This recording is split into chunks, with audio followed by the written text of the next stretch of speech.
lorsqu'il y a 20 semaines, ce mouvement a commencé, il y avait bien sûr des inquiétudes sur la réforme elle-même. Mais derrière la réforme, il y avait l'inquiétude de voir le courant ultra-orthodoxe se renforcer, diriger plus ou moins progressivement la vie des Israéliens. C'était ça l'inquiétude des manifestants. Philippe, bonjour, Boker Tov. Bonjour.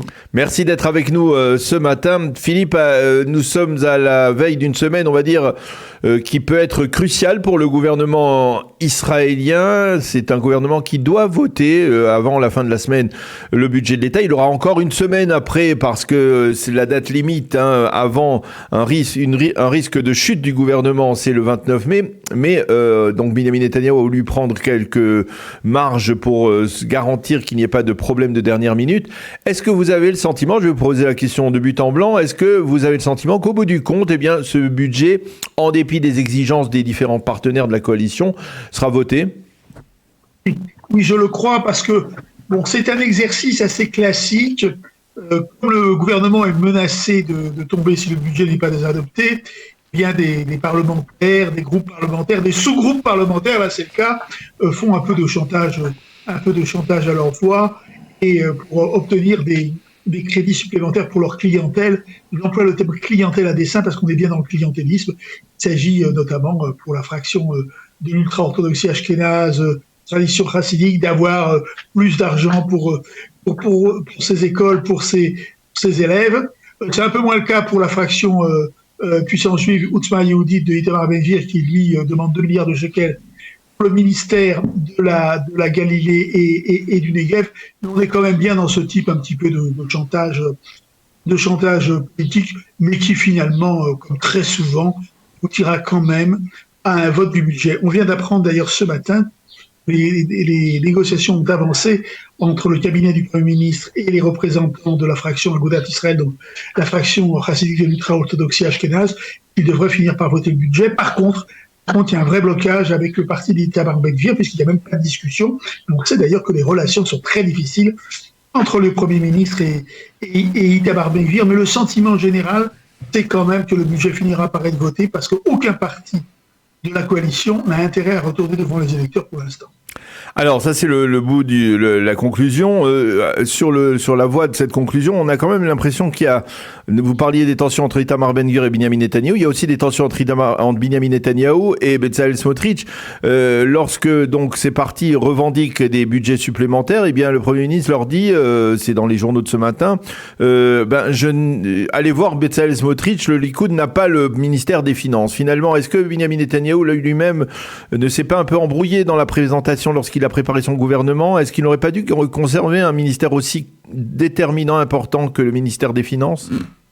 Oui, ce qui est certain, c'est qu'il a fait preuve d'une certaine faiblesse pendant les négociations, mais depuis, il s'est repris. Il s'est repris notamment depuis 2-3 semaines, et on voit bien que de nouveau, il mène le jeu, et lorsqu'il renvoie vers Bezalel Smotrich, c'est un peu pervers de sa part, à savoir qu'il construit un nouvel adversaire à ses propres adversaires, et donc lui s'octroie le beau rôle. Bon, est un politicien très très expérimenté, et donc il sait faire tout cela. Ça fait partie un petit peu du jeu politique, et lui c'est un virtuose dans la matière. Mais finalement, Philippe, finalement, celui qui a le dernier mot lorsqu'il s'agit de budget, c'est quand même le Premier ministre, c'est pas le ministre des Finances. Bien sûr, c'est le Premier ministre. Mais en fait, il crée des difficultés entre Bezalel Smotrich et puis un certain nombre des alliés privilégiés de Bezalel Smotrich, d'ailleurs, à savoir les ultra-orthodoxes ashkénazes, et le parti avec qui il avait fait campagne, d'ailleurs, le parti de Itamar Ben-Gvir. Donc c'est une façon de diviser ses partenaires en mettant le mot partenaire entre guillemets, et qui s'avèrent parfois être des adversaires dans la gestion courante des affaires du pays. Donc, en fait, on est dans un cas de figure très classique dans la politique israélienne au moment du vote du budget. Ce qu'il faut retenir quand même, et ça fait peut-être le lien avec le deuxième sujet que vous avez abordé tout à l'heure, c'est que le budget est caractérisé quand même par plus de 10 milliards accordés dans le cadre de ce qu'on appelle les accords de coalition, et qu'au sein de ces 10 milliards, 10 milliards, 12, on dit 12, 13, 14, ça dépend comment on compte. La plus grande part est accordée aux partis ultra-orthodoxes qui s'en sortent très très bien. C'est pour ça d'ailleurs qu'ils ne feront pas tomber le gouvernement. Ils ne trouveront pas de gouvernement qui soit aussi généreux avec eux. Et ça souligne le fait que ce budget est très politique et a pour objectif de garder les partis ultra-orthodoxes dans la coalition, de les arrimer à la barque de Benjamin Netanyahou. Mais c'est pas nouveau ça, les accords de coalition, les budgets qui ont été accordés aux partis orthodoxes. Pourquoi finalement on se focalise cette fois-ci sur cette somme alors que dans le passé il y a eu également des milliards il y a eu mais pas dans de telles proportions. Ah bon, pourquoi 5 ou 6 milliards De toute façon, ce qui est évident, c'est que les accords de coalition coûtent cher toujours, ils coûtent cher aux contribuables, et que c'est une pratique, à mon sens, assez condamnable. Mais ce qui est vrai, c'est que là, les partis ultra-orthodoxes en ont vraiment pour leur argent. C'est une expression qui me vient à l'esprit, et puis ils profitent de leur position de force pour exiger encore plus, puisque le parti... la fraction Agudat Israël devrait obtenir ces 600 millions supplémentaires qui n'étaient pas prévus il y a encore quelques jours. On est quand même dans le cadre d'une certaine exagération, une tradition dépensière dans la politique israélienne, dans la politique des accords de coalition, mais là on est quand même dans des sommets, d'autant que d'autres besoins ne sont pas satisfaits. Par exemple, ce qu'on appelle les écoles d'été, qui permettent à un certain nombre d'élèves de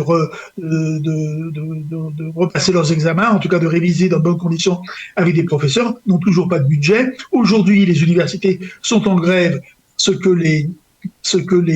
la direction des universités et les enseignants n'ont pas obtenu ce qu'ils souhaitaient. Donc il y a quand même 2 poids 2 mesures dans ce budget.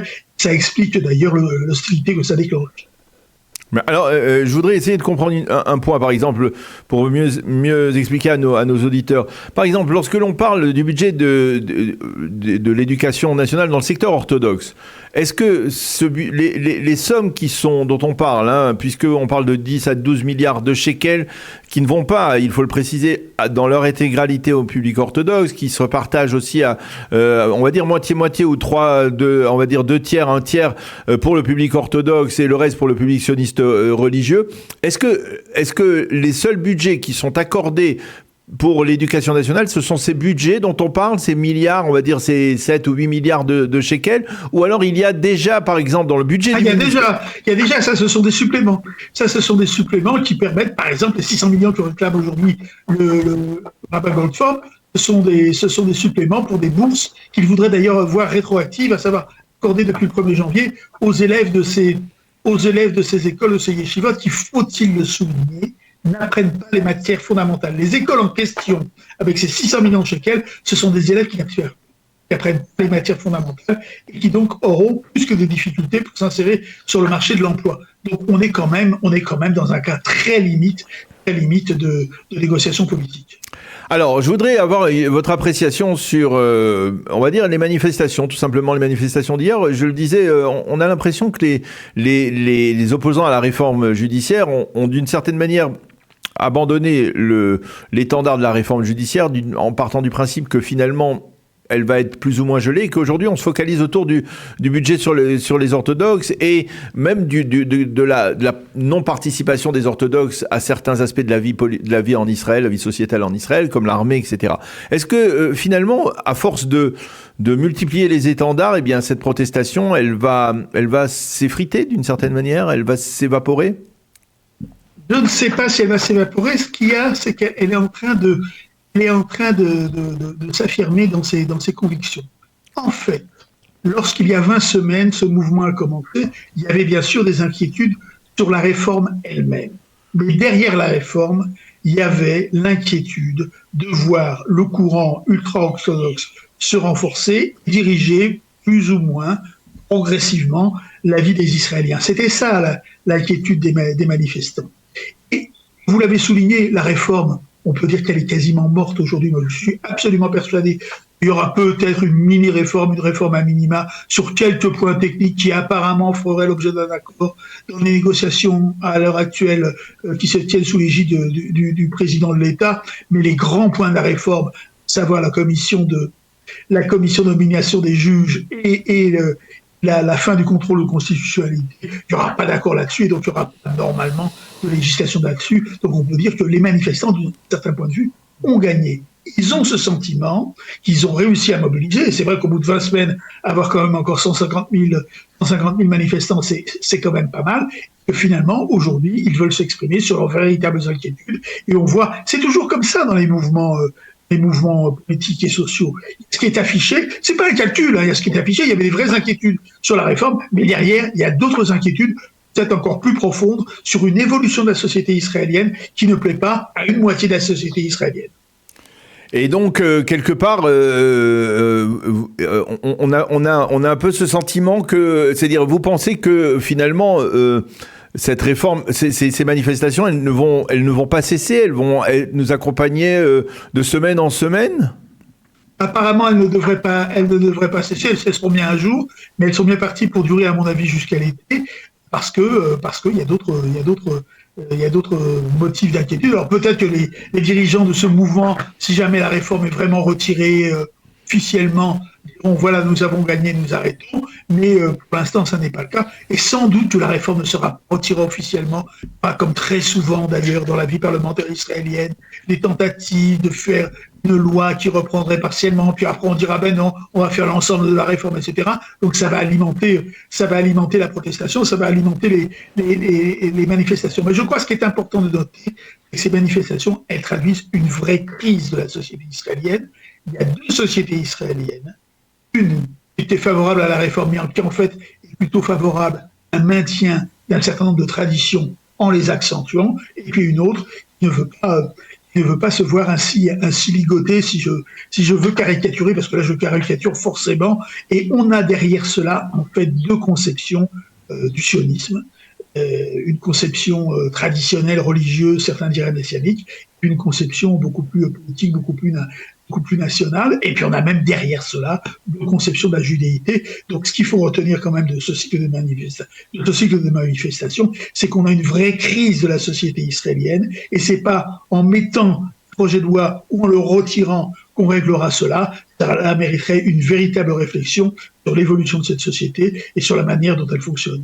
Comment vous expliquez que des gens qui sont apparemment libéraux, qui sont tolérants envers le prochain, envers souvent par exemple les Palestiniens qui sont à la recherche d'un dialogue, tout ça, avec les Palestiniens, eh bien, les mêmes sont les plus virulents, et on entend des déclarations, comme ces déclarations de Galit Gutman, qui parlent des orthodoxes en les accusant de sucer le sang. On parle de motifs parfois même antisémites lorsqu'il s'agit de s'exprimer. On voit des croquis d'orthodoxes avec les poches pleines d'argent. Finalement, comment vous expliquez ce paradoxe entre des gens qui sont censés être ouverts, tolérants et prêts au dialogue et leur comportement vers les orthodoxes? Vous savez, on pourrait également dire la même chose de l'autre côté.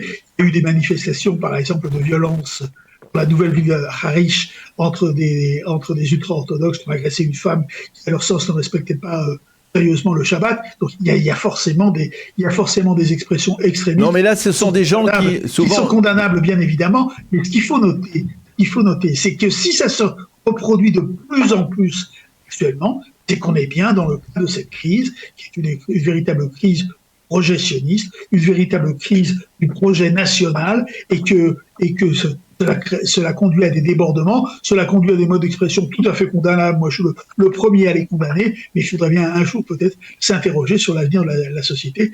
Quelle société les Israéliens veulent aujourd'hui? Il y a de quoi alimenter de beaux débats. Et là, ce serait avec des arguments peut-être un peu plus civilisés.